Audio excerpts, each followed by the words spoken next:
How close could a person get to the sun and survive all bodies in our solar system? The sun is probably the one we want to give the widest berth. It gushes radiation and thaw. Its surface is the coolest part of the star, but it burns at about 9940 degrees Fahrenheit, hot enough to incinerate just about any material. As such, there are no plans to send a manned missions in its direction anytime soon, but it cannot hurt to figure out at what distance a person would want to turn back.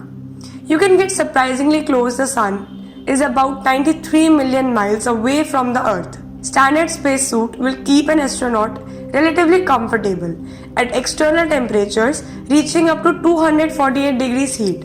Coming off the sun dissipates over a distance, but a person drifting in space would begin encountering that kind of heat some 3 million miles from the sun. It would then be a matter of time before the astronaut died, says McNutt, an engineer working on the heat shielding for NASA's Messenger, a new robotic Mercury probe.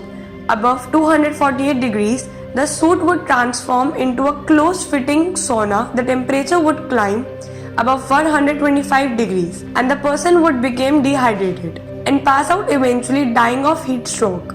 Riding in the space shuttle, though someone could get much closer to a star. The ship's reinforced carbon heat shield is designed to withstand temperatures of up to 4700 to ensure that the spacecraft and its passengers can survive the friction heat generated when it re-enters the atmosphere from orbit. If the shield wrapped the entire shuttle, astronauts could fly to within 1.3 million miles of the sun, but the integrity of the shield degrades rapidly above 4700 degrees and the cockpit would begin to cook.